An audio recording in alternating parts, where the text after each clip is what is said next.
the Ramble On Podcast. It is the home of your 6 and what are we at now? 19?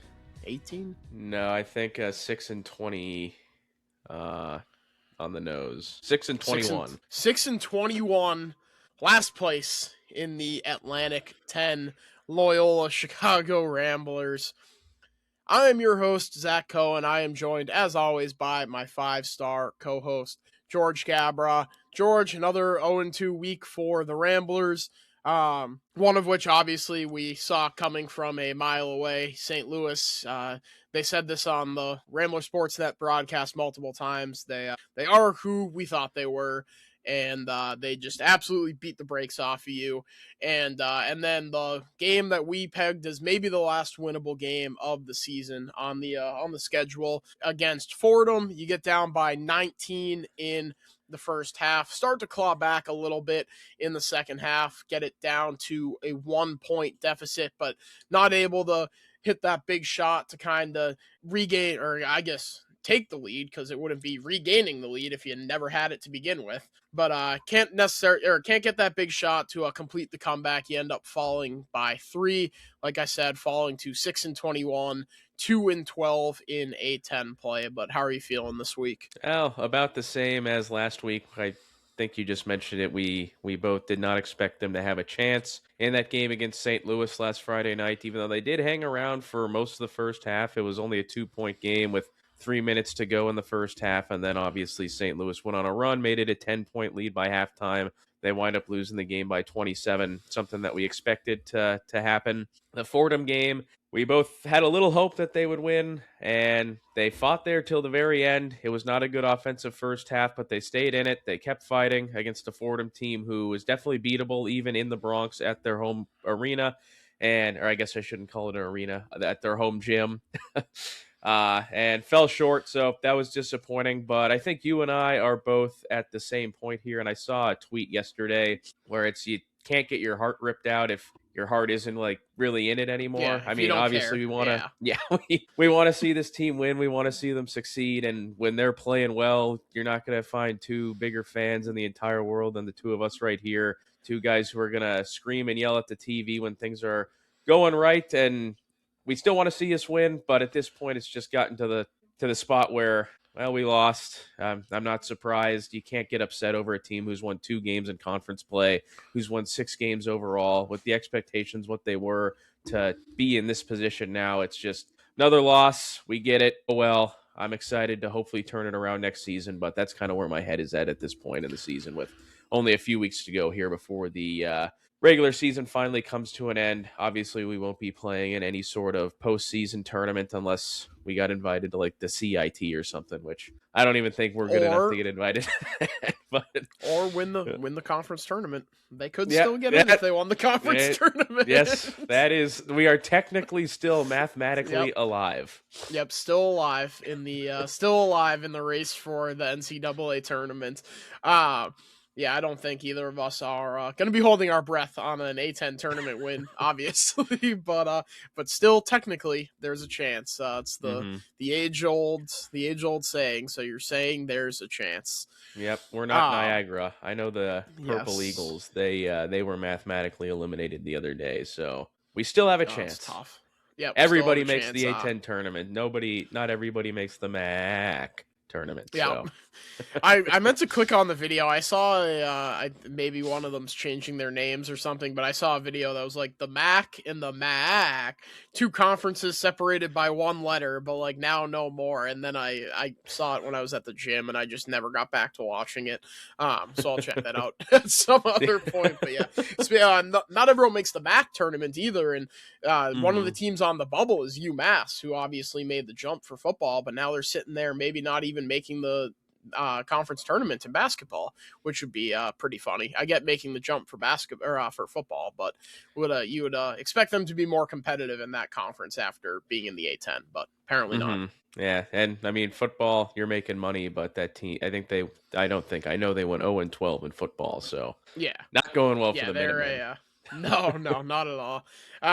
Of course, my intern Ken Moore, co-host David, huge Minutemen guy. So Lives yeah, and breathes them. unfortunately for him. Yes, That's what yeah, I know about David. Yeah.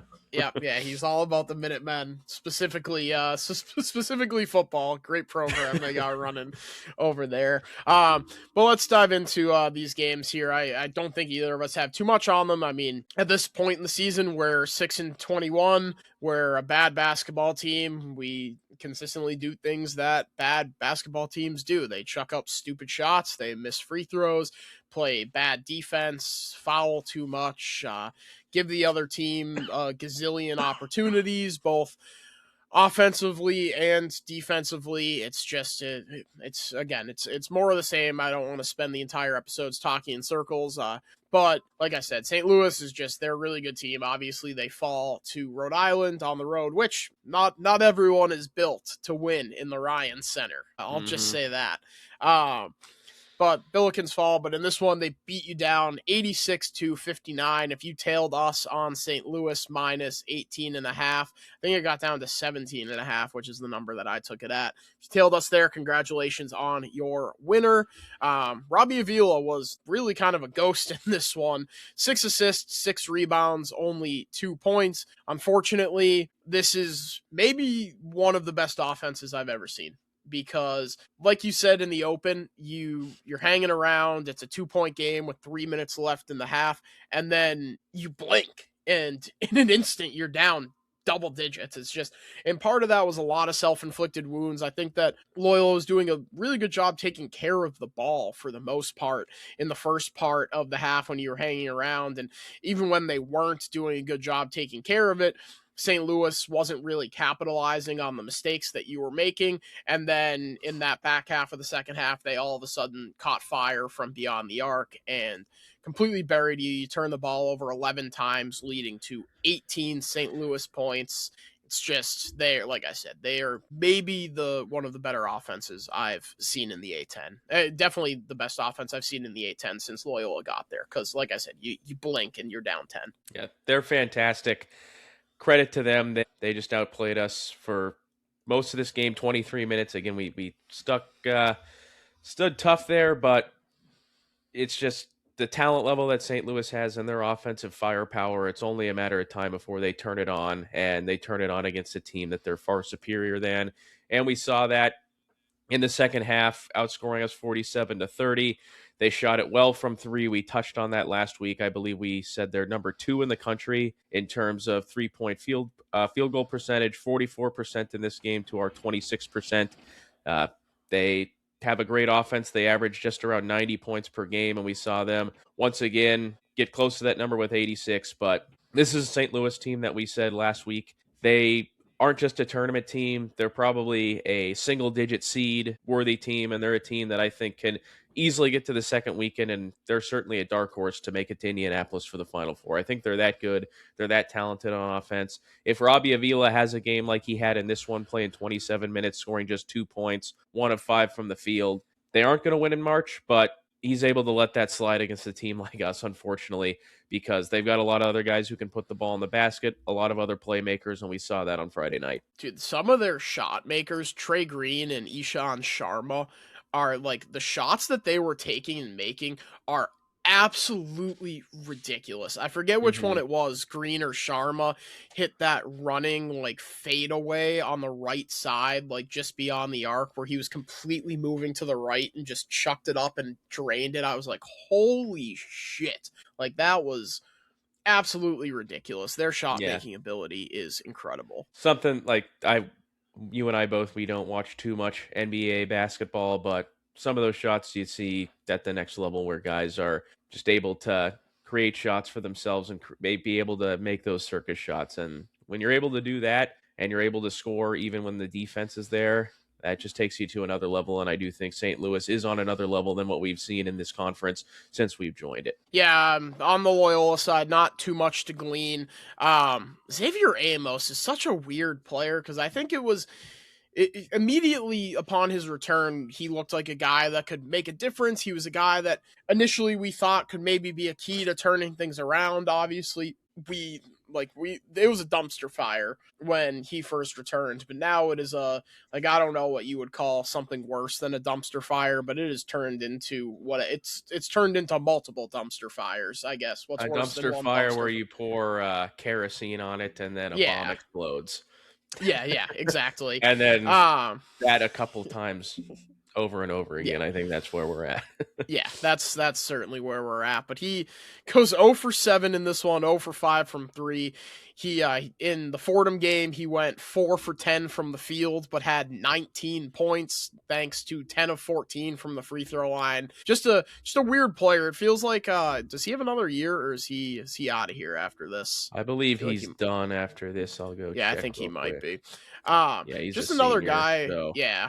So he's you never outta know here. with the eligibility now, but I think he is done. So Yeah, I would. Let's take a quick look at his games played. I guess theoretically he played in 8. I guess 8 games is probably too many to play in your freshman year and still qualify for an extra year. But anyways, he's a guy that I'd be interested to see what another year of fully healthy Xavier Amos could look like in this offense, because I think clearly we see flashes of it, but it's just hasn't been enough. I think the shot making ability is not consistent enough, but he gets to the line and he's a solid free throw shooter. Like I said, he goes 4 for 10 from the field against Fordham, 1 of 7 from 3, but puts on 10 points from the free throw line. I think he's really good at getting to the basket, but then finishing at the basket isn't necessarily his strong suit. And then I think the 3-point shooting is a little bit too much, but that is a symptom of this entire roster. But yeah, he goes 0 for from the field in this one against the Billikens. Daywolf Tavares goes 3 for 11 from 3. Justin Moore just hasn't been the same guy that we saw pre-ACL injury, which I think has been a running theme of this podcast. We're not gonna begrudge a guy for not performing coming off that type of a major knee injury. So just unfortunate that he hasn't been completely healthy. And Drew said post game last night that he was dealing with cramps throughout the second half against the Rams, so that makes it tough. And buried the lead here a little bit. No JOJ in either of these games. He's in the concussion protocol, according to Drew. He said there wasn't an incident or anything, but in Wednesday during the off week leading up to that St. Louis game, he told the trainers he wasn't feeling right, been in concussion protocol, missed 2 games. Anything else you have on this one against St. Louis? We were texting last night, and Daywolf Tavares, a guy who hit the game winner in the first game against Cleveland State, was somebody we were really high on, somebody we thought would be a huge difference maker, and he just has been the opposite of that. He had another lousy game last night from the field. He just loves to chuck the ball. He was 3 for 11 in this game, attempted all 11 of his shots were 3-pointers. So he's been disappointing. Definitely a guy I don't think we will be seeing next year. I don't know if he has eligibility or not, but I'm guessing either way we won't be He's seeing a junior, him next year. so he would be. Okay. He does still have, yeah. Okay. Yeah, I mean all of his stats are down across the board. He's playing more minutes than he ever has in his career. Aside from his freshman year, which I believe was it was at Delaware State, not at Charleston. He wait, what am I? Oh, I was reading it upside down. I was reading his Delaware State stats as his Loyola stats, and his Loyola stats as his Delaware State stats. Zach versus reading, Hornets. struggling there. Yes, but anyways, his numbers down all across the board. He's shooting a career low 34% from the field, career low 31% from beyond the arc, and the shot selection, something I have bitched about a lot about Daywilk. He just fucking lets it fly. It doesn't matter where he is. It doesn't matter if he's open. And it gets to the point now, and I mean, obviously it's not fucking breaking news that he touches the ball and we're like, oh, well, this one's going up. And a lot of the times it's a poor shot selection. A lot of the times it's missing. He is just, obviously I don't think anything is going to beat your pick for newcomer of the year with Dom Harris, who quit on the team in December. But Daywolf Tavares has just been, like you said, he was a guy that we were really excited about. Obviously, we saw him in Hawaii last year at the Diamond Head lighting up the Loyola defense on a much better dropped team. 30 on us, I think. Yep, sure did. It just hasn't been good. 3 for 10 against Fordham, 2 for 7 from 3 in that one. You mentioned it against St. Louis. He was 3 for 11 from 3. All of his shots from beyond the arc. It's just he sucks. I said it. He stinks. No good. Justin Moore. I guess that's the Fordham game that I'm looking at now. So I guess we can, I'll save that for that. But yeah, St. Louis is who we thought they were. They beat the brakes off us. We stink. That's all I have on this one. Yep, I couldn't have said it better myself. Alrighty. So let's dive into this Fordham game. I mentioned it, but Fordham gets out to a 19-point first half lead, and I think a lot of that was due to the fact that Miles Rubin just could not stay on the floor. He picked up 2 first half fouls in I believe it was the first 5 minutes of the game, and then we didn't see him again. It's just so tough when the offense is, which, again, well documented, we stink, the offense stinks. The offense is dribble around the top of the key, like right around the arc for however long, and then pass the ball inside to Miles, who then stands there in the post, and everyone stands around and watches them. No one's moving, no one's trying to get open. It's just, all right, Miles, go do something. And Alex Richardson is not the offensive player that Miles Rubin is. Obviously, not breaking any news here, but when Alex Richardson has to play 15 minutes in the first half because Miles can't stay on the court because of foul trouble, the offense is going to struggle. Made 8 buckets, 8 field goals in the first half. Not a winning formula. I don't care who you're playing. So it's or seven field goals in the first half. 7 for 22. You shot 31%, 3 for 13 from 3. So it's just tough, and I don't think it's a coincidence that in the second half, Miles is able to play, and all of a sudden your offense starts working because he's that good. He is, yeah, and he scored 14 points in 22 minutes there. He had a nice little run where I think he scored 6 or 8 points in a row. So not having him on the floor there for a lot of the first half really hurt us off.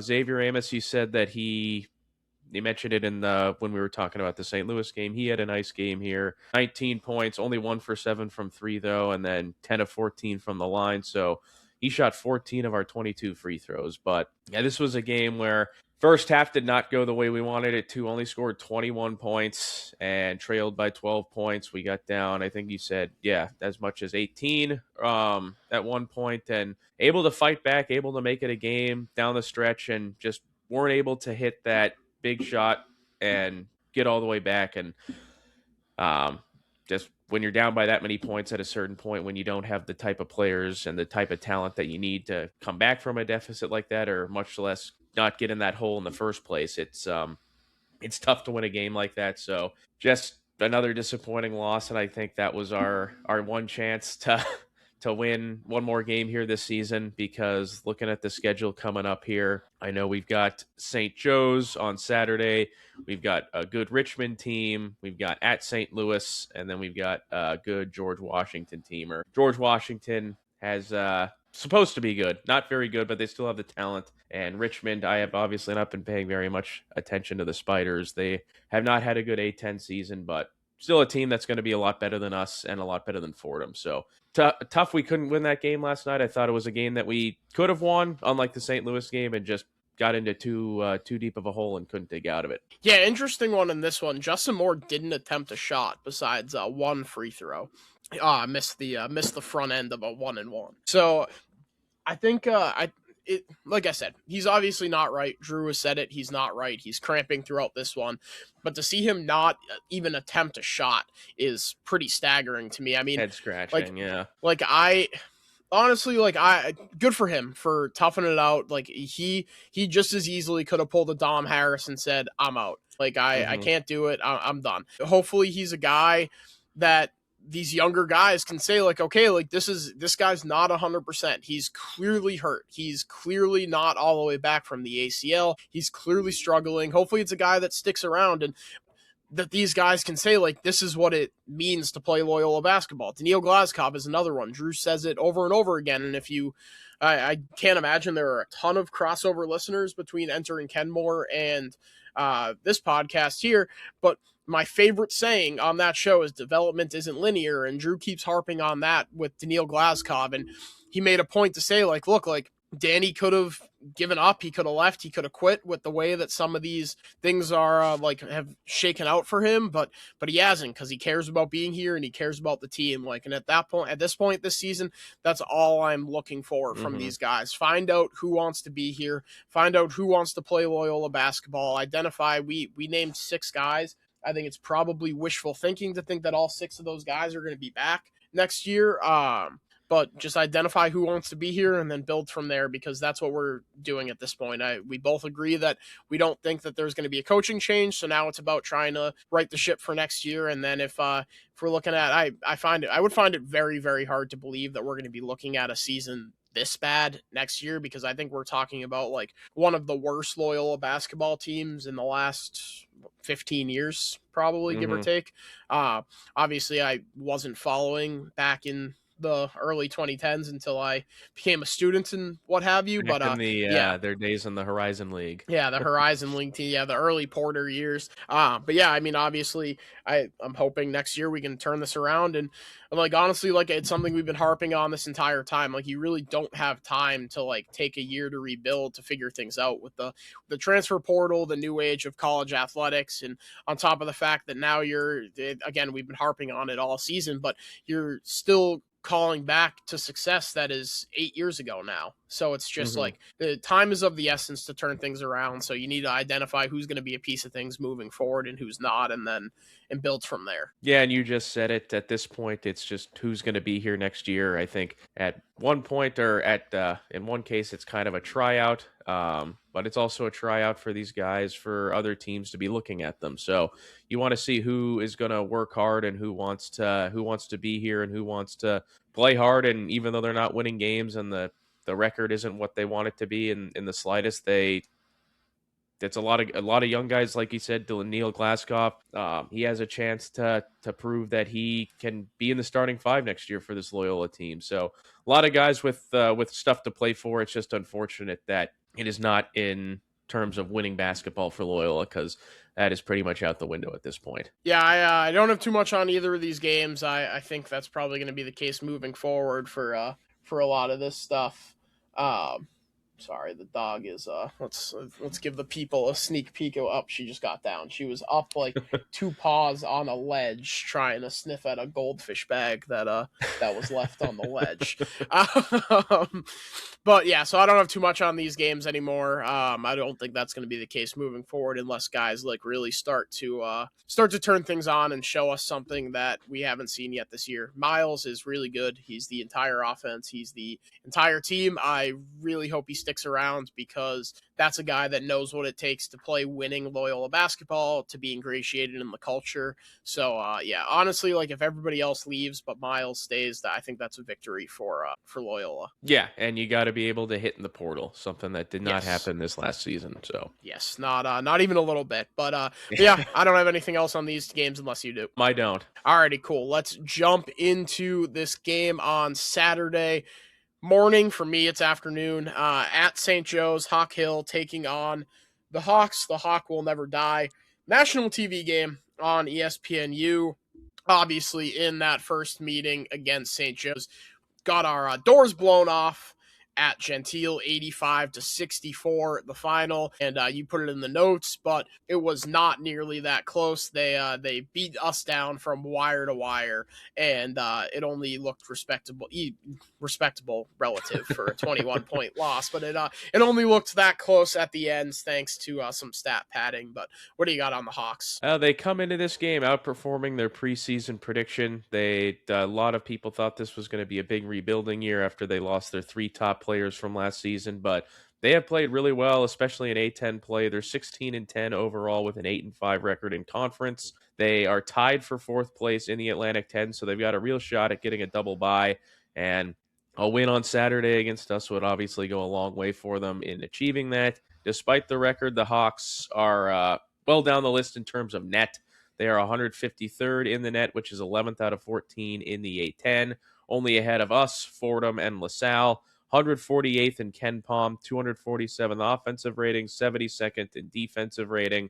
Allowed 6 players from St. Joe's to score double figures in the last meeting we had with the Hawks, and we got to look out for the same 2 guys that had big games against us. They are the two leading scorers for this team. Jaden Glover Toscano, he's averaging 15.4 points per game, and Derek Simpson averaging 13.5 points per game and leading the teams in assists per game with 4.8. This is a terrible three-point shooting team. We mentioned that on the last show. It hasn't gotten much better for them. Fourth in the country, shooting just 30.3% behind the arc. But we saw what happened in the game when we played them in about a month ago. They went 10 of 24 from deep, and that is because we currently rank 358th, or the 8th worst mark in the country defending the three, allowing opposing teams opposing teams to shoot 38.4%. So even with that weakness, I don't know how much of a weakness it will be for them on Saturday, just given we cannot defend the three whatsoever. But yeah, this is a game where I'm not going to say it's unwinnable like the St. Louis game, but we would have to play an A-plus game. We'd have to shoot lights out from three. We'd have to force turnovers, and we'd also have to defend the three, something we haven't done all season long to even have a chance here, and I just don't really see that happening, unfortunately. Yeah, the St.Joe's three-point shooting offense versus the Loyola three-point shooting defense. Stoppable force versus movable object. that is what we have here. Yeah. It's just like, honestly, like the energy level isn't even there, like with this team, like, and that's why it's tough to talk about. Like if they were out there and they were giving it all, they were simply outguns, and I think that's why obviously we have the 20, I always forget what year it is, 23, 22, the year that we were A10. I think it was 21, 22. No, that was the Ohio State year. It was 22, 23 then, right? Yes, yeah, because 21 was the tournament, or 21, 22. No, what? I'm just gonna look it up. 2021 was the Illinois. 21, 22 was the Ohio State. So 22, 23 was the year we were awful. Yeah. Okay, perfect. There we go. Zach and George versus years on that one.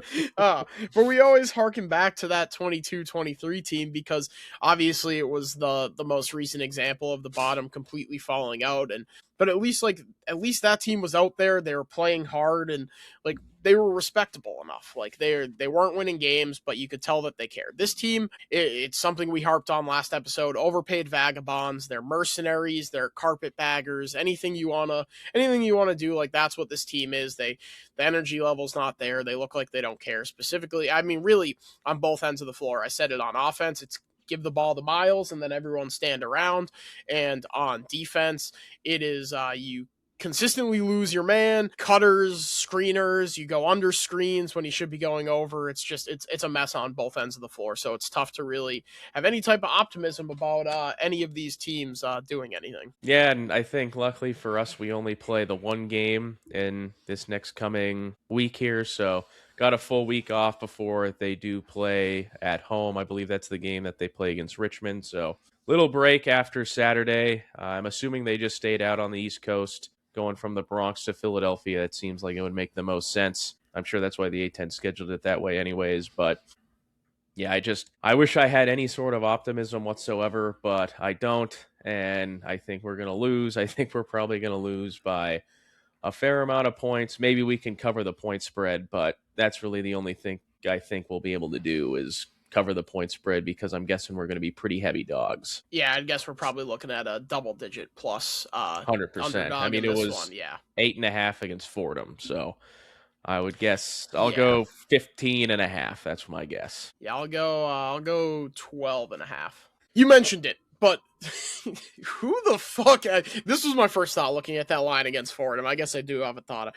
My first thought was, who the fuck is Fordham to be laying 8.5 against anybody?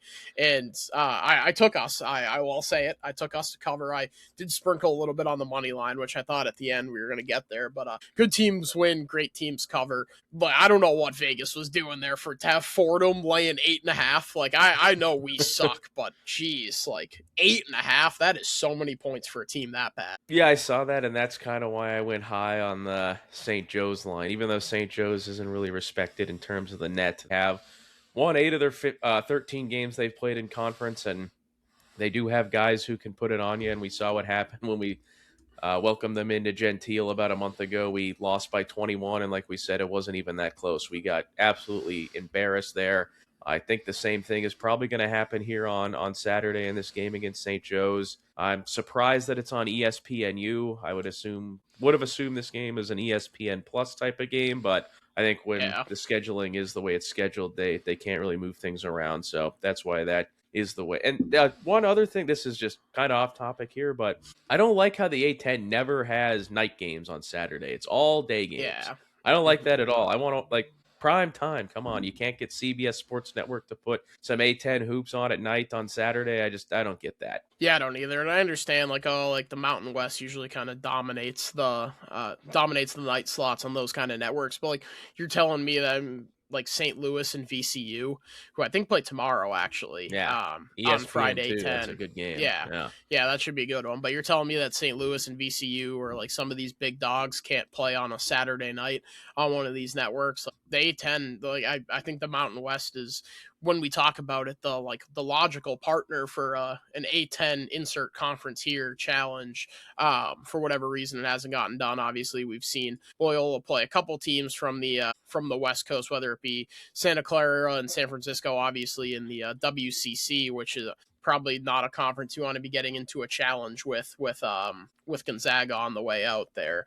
But I think the Mountain West is a logical thing there. But yeah, I think those are two conferences that are on pretty similar playing fields, if you ask me. I know nationally and tournament wise, the Mountain West gets way more respect from the committee, but then always shits their pants in March, whereas the A10 really doesn't get any type of respect from the committee, and those are usually the teams you see performing in the tournament when they get there, whether it be Duquesne, Dayton against was it Nevada that they covered a double-digit deficit against when we went big on cover. Yeah.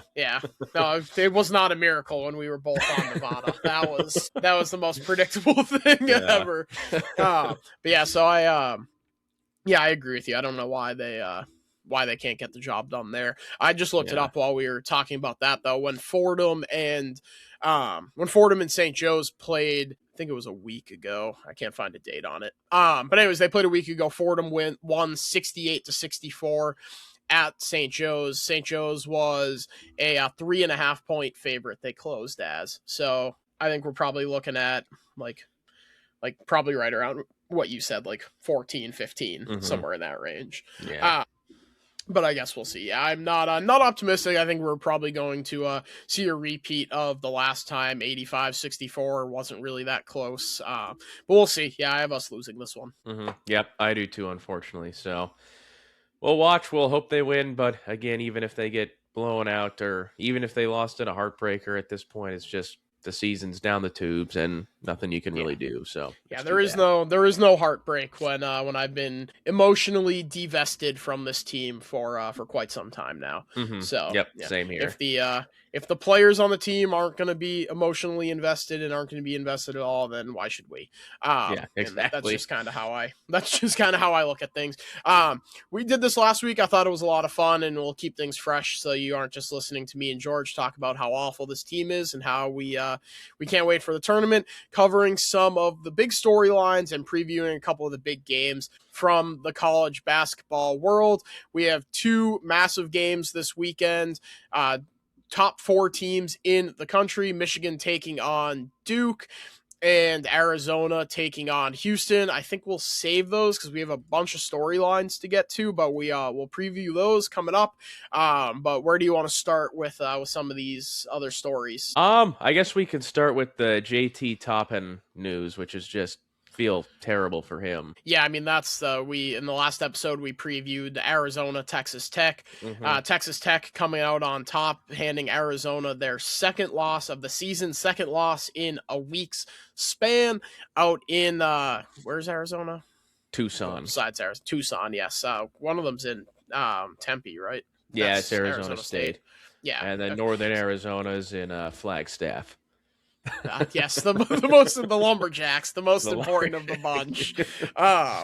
Yeah, so obviously it sucks for Toppin. We talked about them paying him what you said, $4 million, which is I think it was a little money. north of that. Yeah. Yeah, which is quarterback money. They're coming off of, we said it when we texted about, or you said it when we texted about it. You're coming off the high of winning on the road at number 1 Arizona to you lose at a really awful Arizona State team and your best player tears their ACL. Like, it's just an absolutely brutal sequence of events for the Red Raiders. You obviously feel for JT Toppin, who is suffering a really significant knee injury this late into the season. So you have to imagine this is going to bleed into next year for him, unless he has some sort of supersonic recovery time. And even then, like, we're watching Justin Moore coming back off a torn ACL. It's no guarantee that he's going to be the same. Sucks for him, sucks for them. Just you never like to see an entertaining player on a really entertaining team go down like that. Yeah, Texas Tech, they were one collapse away from going to the Final Four last year until Florida and Walter Clayton Jr. just kind of took over there in the end.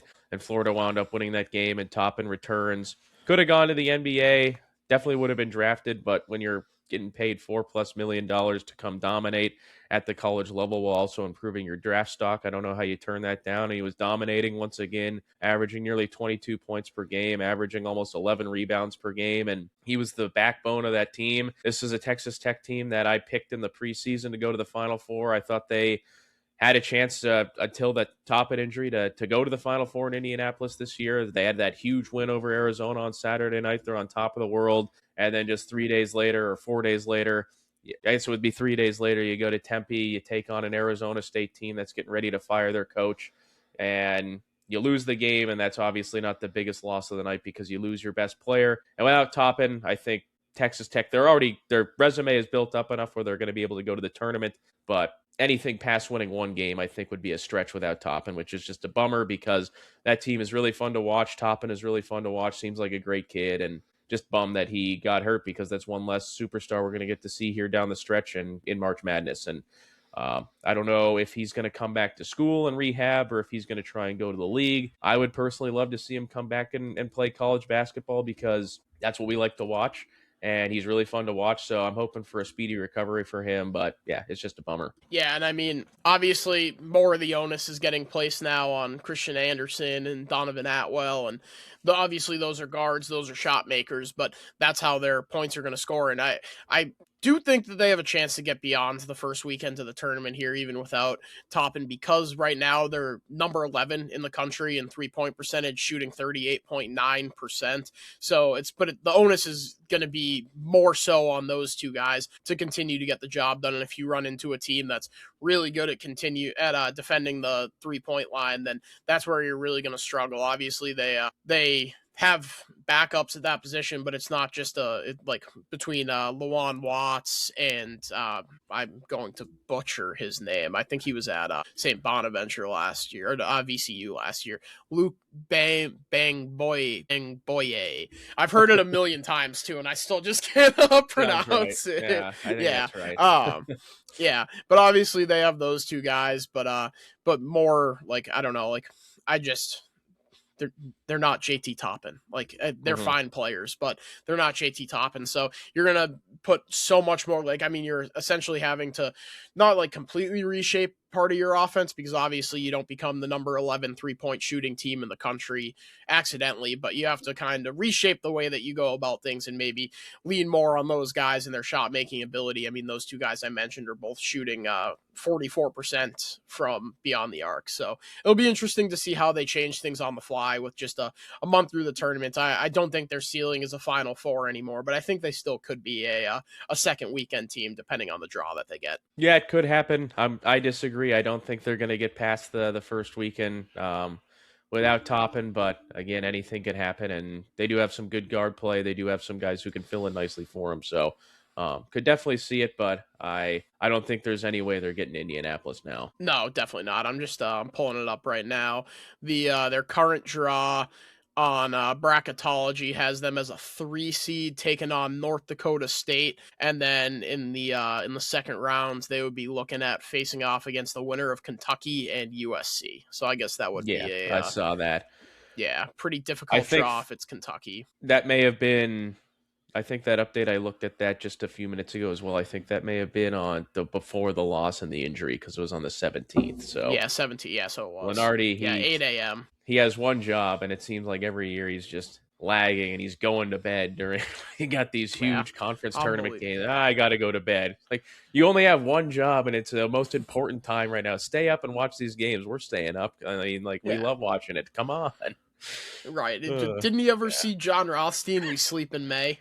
Like, Exactly. Yeah. come John on, Rothstein Lord. stopped watching those games. You know Yeah. that. Yeah, let's pick it up, Lenardi. But yeah, that's all I have on JT Top, and we'll see where things shake out for them. I'm not sure what their next game is. I assume it's this weekend, probably tomorrow. They are playing Kansas State on okay, so that's a Fox at winnable 1:30 Central. Yeah, definitely a one. winnable one. Winnable one there.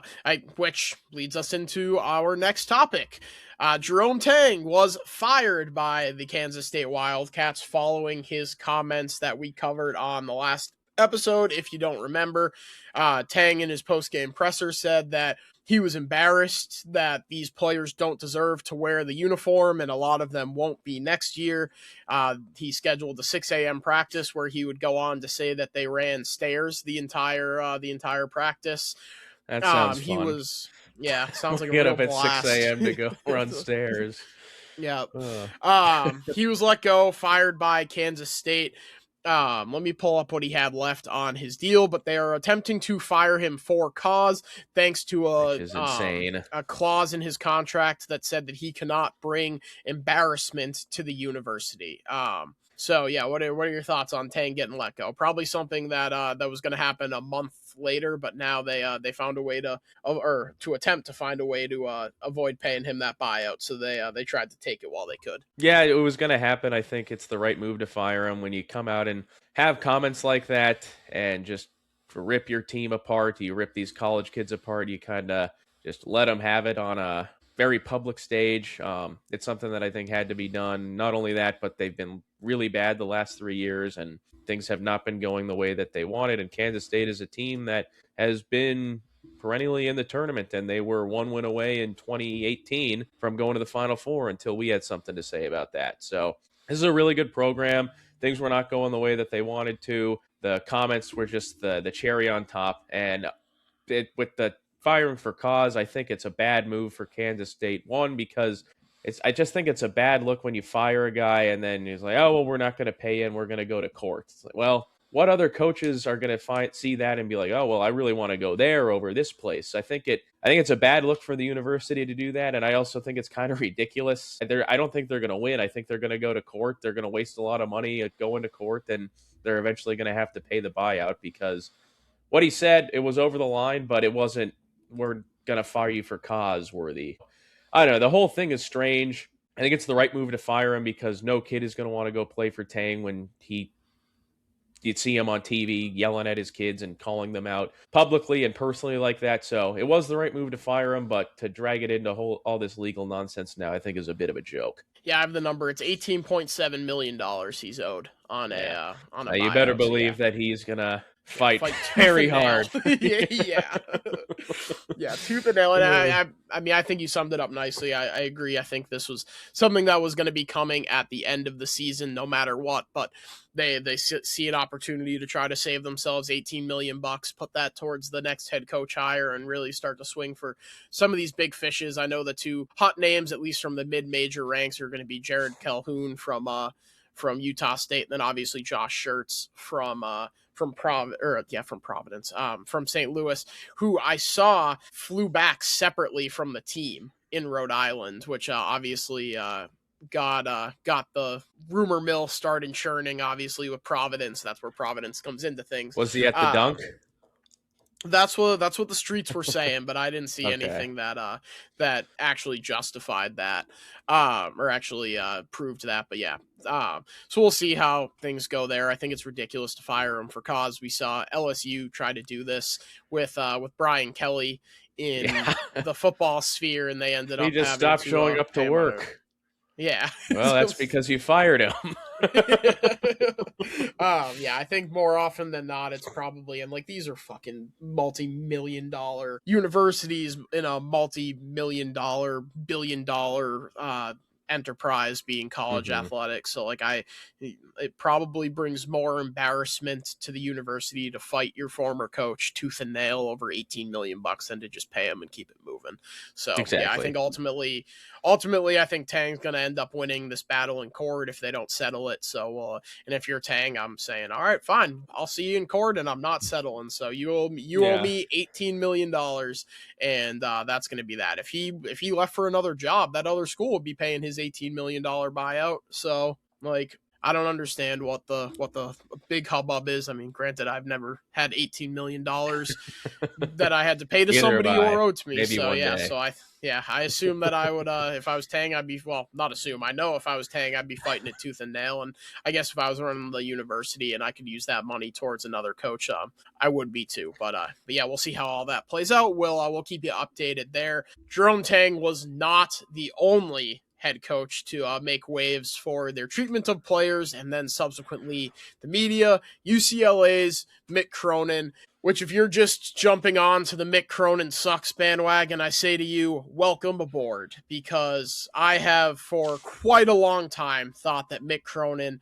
is the most overrated, whiny, crybaby bitch coach in basketball. And I know the USC fan in you is so happy to see this program crashing and burning the way it is, with Cronin benching his own players for like nothing pretty much. But what do you got on Mick Cronin? Did you just raise your voice at me?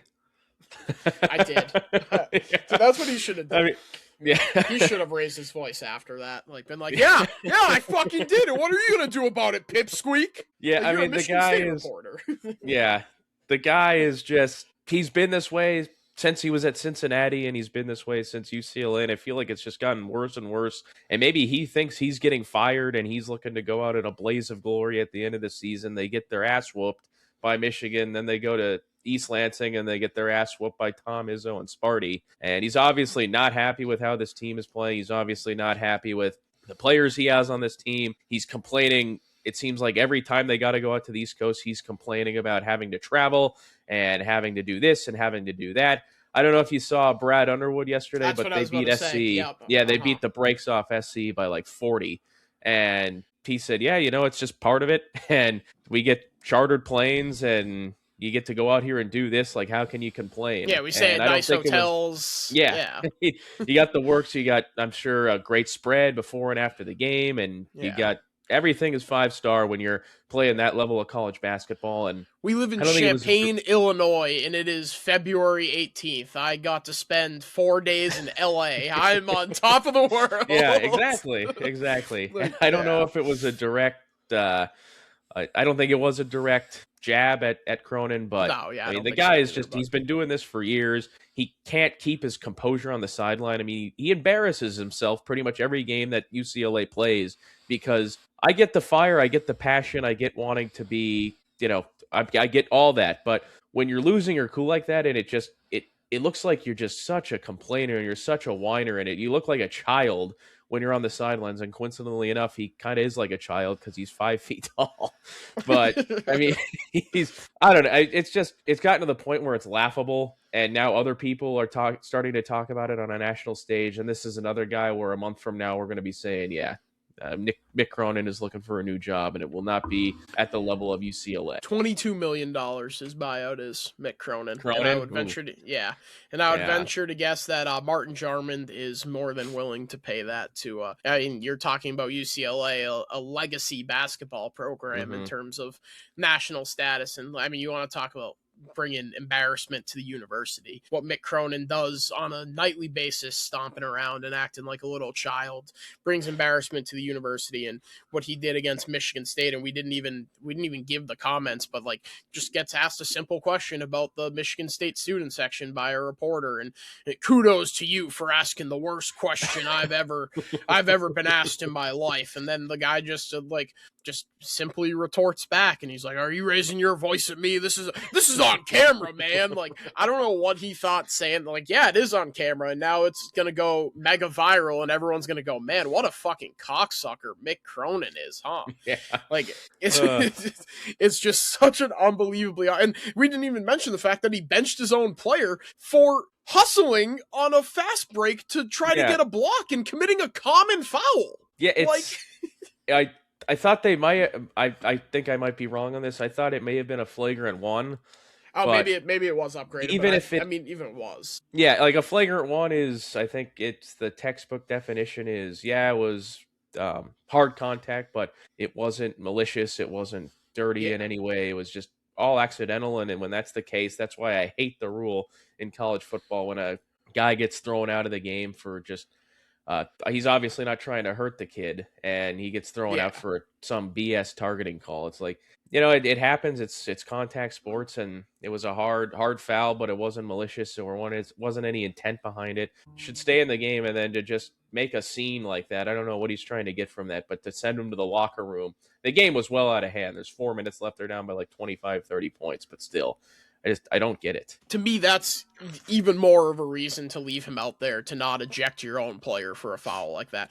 The game is well in hand, and you have one guy out there on the floor that's still playing hard, that's chasing down a fast break, trying to get a stop. It's like to me, that's a guy that you should be saying, this is how we want to play. Like, this is what we're trying to do here. Like, that game is out of hand, and you have a guy still out there hustling, still out there giving it his all. Like, that, to me, is something that should be put up on a pedestal. Evidently not to crybaby bitch Mick Cronin, and I will be looking forward to him on the unemployment line come a month from now. I think they're probably still going to get like an NIT bid or something because they're UCLA. So like, they're still on the bubble. So I don't know. We'll see, but not good for him. And I feel bad for your guy, Donovan Dent, because he went to UCLA to try and one last hurrah, and this is how his final season is unfolding with this clown show as the head coach. So too bad for him, because I know he was one of your favorite players from New Mexico. Yeah, he should have followed his boy Dotson to the maroon and gold. If you ask me, I think we'd be looking at a much different season if we had Donovan Dent. We'd probably have 5 or 6 wins instead of 2 in conference play. Imagine him and Miles though. The two-man game. Two-man game, yeah, that would be good stuff between them. But alas, he decided to chase the bag and head to the clown show at UCLA. That's it for the major storylines that we got. But I teased it at the beginning of this segment. We have potential Final Four preview this Saturday. Number 1, Michigan taking on number 3, Duke, which for some reason is at a neutral site game in Washington, D.C. I think it's at the Capital One Arena, home of the Washington Wizards. And the Washington Capitals. Yep. Yeah. And the Mystics, I would assume. Yeah, I would also assume. I think Georgetown sometimes plays games there too, don't they? Yeah. Probably not recently, but but anyways, Michigan laying 3.5 against the Blue Devils, coming off of an absolute butt kicking of Purdue. But what do you got on this one? I cannot wait to watch this game. This is going to be fantastic. The only thing that could make it better is if they did a home and home this year in Ann Arbor, next year in Durham, or vice versa. But still, regardless, that building is going to be packed. I'm assuming it's going to be a sellout, and this should be a very fun one. Michigan, you just said it, they dominated Purdue. We both had Purdue in that game, and that was at Mackey Arena, and they just dominated from start to finish. It wasn't even really that close. With the final score. I think Michigan's the best team in the country, and if they play like that, they're not going to lose another game for the rest of the season, including this game against a very good Duke team. And the size that Michigan has is what separates them. Yaxel Lendenberg, he's 6'9". Morez Johnson Jr., 6'9", and Ade Mara, 7'3". And those are the top 3 leading scorers for this team. They're bigger than everybody else. And when that's the case, Dusty May, he obviously had the team last year where they were a 5 seed. They won the Big Ten tournament. They had Vlad Golden and Danny Wolf, 2 other very big guys. And this is something going back to his days at Florida Atlantic. He's big, they're lengthy, and we're seeing it really work out for them this year. And Duke, on the other hand, speaking of butt kickings, I think I forget what the final score was. Let me look it up real quick. because they just absolutely embarrassed once proud program, the Syracuse Orange, 101-64. So Did you see both of these teams are coming off big win. Yeah, go ahead. did you see the video of whatever Carmelo's son's name is? They're getting blown out, and there's like 40 seconds left, and they have the ball, and he's just wide open at like just beyond the arc, and he's just sitting there going, looking for the ball. I did not see that, but no one has been any more out of somewhere than Carmelo Anthony's kid is out of Syracuse. Yeah.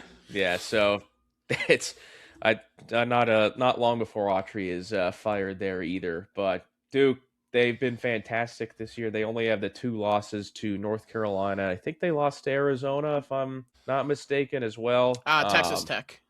Texas Tech, that's right. Yeah, Arizona beat UConn early in the year. Yeah. But obviously the big name on Duke is Cameron Boozer, Cameron Indoor Boozer. We have to assume that's his middle name because he is named after Cameron Indoor, because his father, Carlos Boozer, obviously played at Duke, and Cameron Indoor Great Boozer, hair. he is the favorite here for the player of the year in college basketball. He is just so much fun to watch. He's so dynamic on the offensive end of the floor. So he's going to have a big game if Duke's going to pull the upset. But again, this is a primetime matchup Saturday night. I will not be doing anything but sitting down on the couch and ready to watch this game because it should be a fun one. Yeah, I think Michigan has the edge here. I think they're a little bit more battle tested than Duke when you look at their schedule. Obviously, they played their fair share of cupcakes, but they opened the season against a down Texas team in their first game with a new system, a new coach. They played a Darren Peterson-less Kansas team. They played Arkansas, who I just don't think is that good. Beat Florida before Florida really started getting things going and turning things around, and then have a win over Michigan State, who again is a team that I think is good, but I don't think they're like really among the elite of the elite in college basketball. Fell to Texas Tech, and then aside from that, they beat Louisville, who again is like a fine team, and then lost to North Carolina. I just ultimately think that the ACC isn't what it once was. They haven't seen Virginia yet, who I think is pretty comfortably the second best team in that conference. Man, they're good. Obviously. Ryan Odom. Yeah, he is just ridiculous. And it's something we harped on when we were talking about the coaching changes, but it's just like for VCU to continuously hit home runs with their hires and continue to lose them and just be right back where they were. Obviously, Phil Martelli taking over this year for Odom. Odom took over for Will Wade, was it? Or was it Shaka that he took over for? I think Wade was after Shaka, because Shaka was Wade like was after 2011 Shaka. Final Four. Yeah. So Wade was after Shaka. So yeah, obviously VCU knows how to pick them. So yeah. So I just like I was saying, I just think that Michigan's a little bit more battle tested, a little bit bigger of a team, and I definitely think that they have the edge in this one over a Duke team that is obviously perennially a contender, but in an ACC that just is not the basketball conference that it once was. Yeah, I completely agree with you. Duke, they definitely have a chance to win this game. I think it's going to be a fairly close game, but I do think Michigan is going to win. I think they're going to cover here, and Cam Boozer is going to have a one of his best games of the year, and the defense there down low with him and Patrick and Gungba. They're going to have to be locked down to stop Michigan because those guys can score. Yeah, and then so I don't have anything else on that game unless you have anything, but the next game, perfect. Next game up, we have number 2 Houston traveling to Tucson, taking on number 4 Arizona. Arizona stopped their mini 2-game skid last night with a 75-68 victory over the BYU Cougars, the recently Richie Saunders-less BYU Cougars, which really sucks. He also suffered a torn ACL, I believe. So he's obviously going to be done for the year too. But what do you have on this one? I think this game is actually in Houston. You know what? You're right. I was looking at, I clicked on the wrong team. I clicked on Arizona and saw at Houston. I'm an idiot. Yeah, at Houston. Oh, good. The line also I'm looking at moved from 4.5 to 5.5. You usually don't get lines like that in college basketball for regular season games unless it's a big game like this one in the Michigan Duke game. But yeah, you just mentioned it. Cats were 23-0 before going to the Fog and losing to a Darren Peterson-less Kansas team, and then losing in overtime to that Texas Tech team that we just mentioned with JT Toppin. They did get back on track there against BYU at home the other night, but the two guys that I'm looking out for, and I think everybody is looking out for here, are the two true freshmen, Koa Pete and Braden Burries. They've been phenomenal for this team. One of the big weaknesses for Arizona, and it's one of the reasons why I don't think they are one of the true top favorites. Obviously, they can win it all with how talented they are, but they have really struggled from three-point land all season long. And you see teams like Florida last year able to shoot the three ball. Usually these teams that are able to make it far in March are very good three-point shooting teams. Arizona is not one of those. And I think to win this game on Saturday, they're going to have to be able to shoot the three to beat this really good Houston defense, the best defense in the country. And because I don't think they're going to be able to do that, I think Houston is going to win this game, especially being at home. But again, this should be another great, fantastic game on Saturday. I think it's back-to-back doubleheader. This game is at 3 Central Time, and then the other game is at 5:30 Central Time. So fantastic doubleheader here. Yeah, and I believe I think Koa Pete is not going to play if I'm reading this correctly. Oh, He really? obviously, I did not see he that. suffered that lower body injury, or what they call the lower body injury against Texas Tech. Didn't play in the second half of that one. He missed the game last night against BYU. I'm an idiot. I did not see that. Oh yeah, he's got a lower muscle or a lower leg muscle strain to be evaluated, Gotcha, okay. reevaluated next week. So I assume that means he's not going to play. Oh yeah, right here, Yahoo. Will miss basketball games versus BYU and Houston.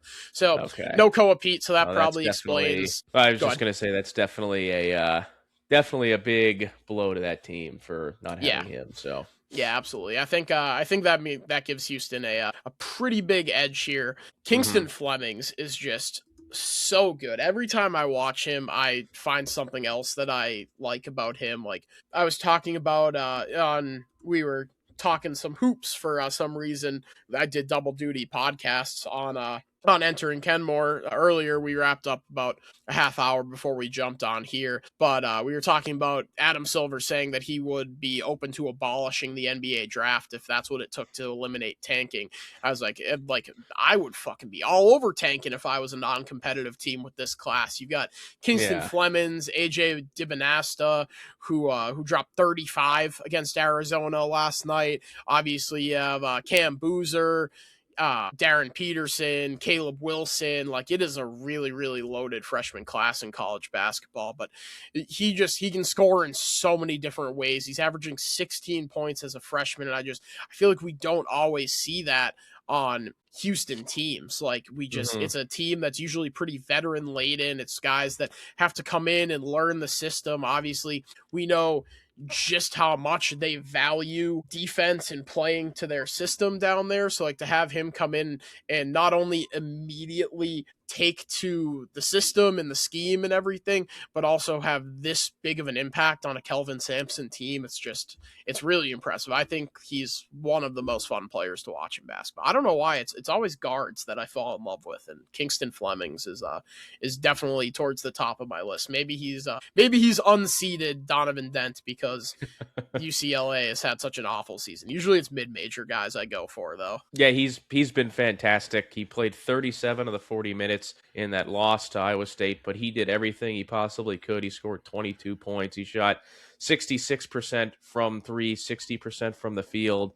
He's been everything that Houston could have wanted and more. I know after Houston lost in heartbreaking fashion to Florida last year in the national championship game, everybody was saying, well, Houston's going to be right back where they were. Come this time next year, they obviously brought back a lot of guys on this team, and Fleming coming in as a true freshman, he has outperformed expectations, I think. And in a lot of seasons, he would be the number one pick, clear cut, no doubt about it. And right now, he's probably, I don't know, fourth or fifth, I guess, in terms of where he's going to get drafted. So he's been fantastic, and him joining Emmanuel Sharp there in the backcourt has been quite the dynamic duo for that team, and that's why they're number 2 in the country. Even coming off that loss on Monday night against Iowa State in a very close competitive game, you know that place is going to be rocking on Saturday afternoon in this huge conference game, and I expect Houston to win this game and probably cover that spread too, especially without Pete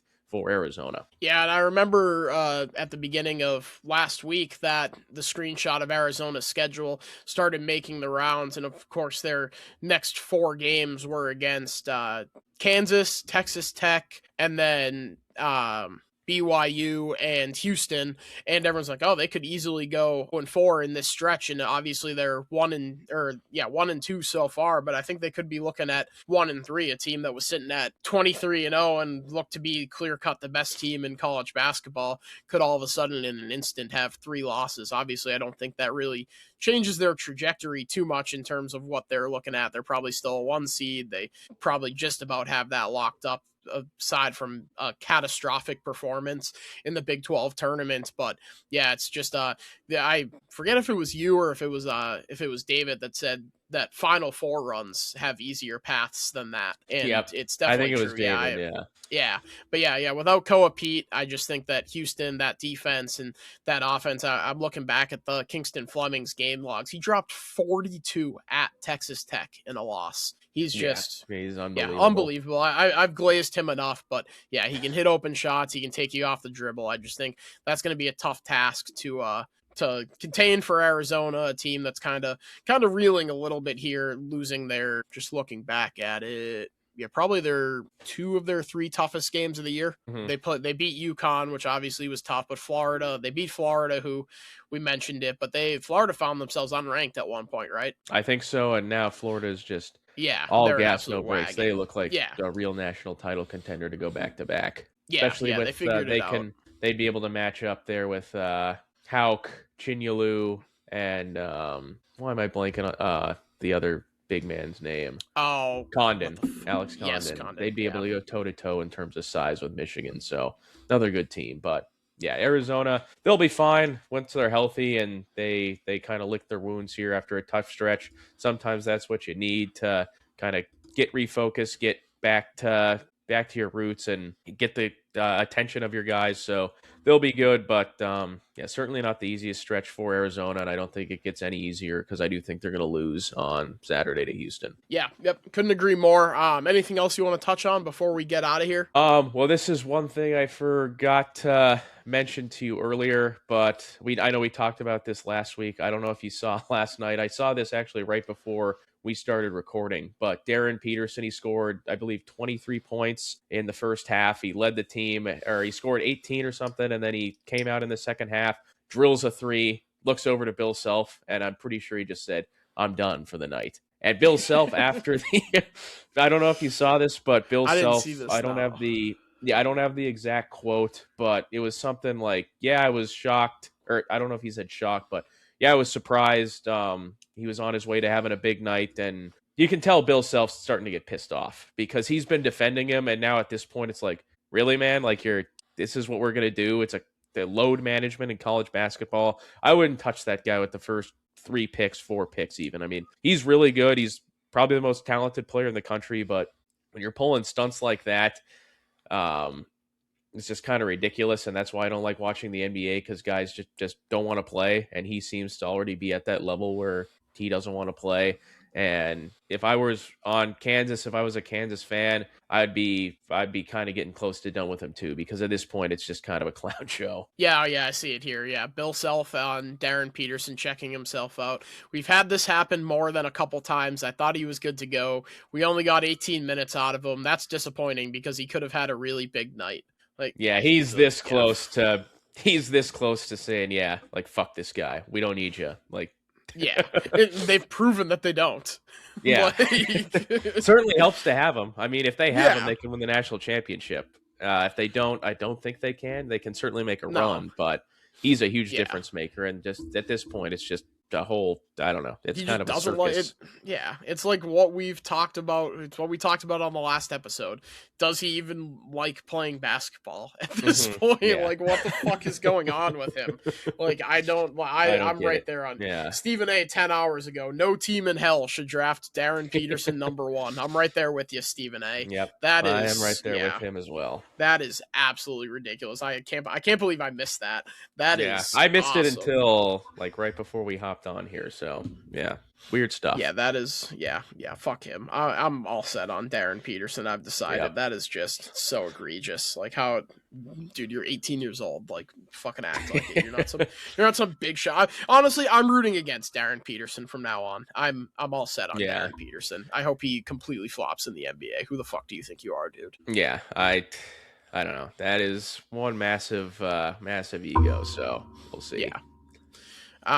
Yeah. All right. So I'm glad we touched on that. That was a good stopping point there. But yeah. Anyways, thank you so much for tuning in. It's something that we say over and over again here. It's obviously not the season that any of us were expecting for the Ramblers. So if you're still sticking with us, we greatly appreciate you there. Make sure to follow us on all the socials at Ramble On Pod. I believe that's just the Twitter, and then on Instagram and TikTok, we're at Ramble On Pod with an underscore at the end. You can find me at @co_Zach, George at GG Gabra, and GGG Sports on the TikTok. Stay tuned to our YouTube page, rebranded YouTube page, now entitled Titletown Sports. Congratulations, Chicago. You've reached Titletown status thanks to me and these Ramblers. But me, George, and my Enter and Kenmore co-host David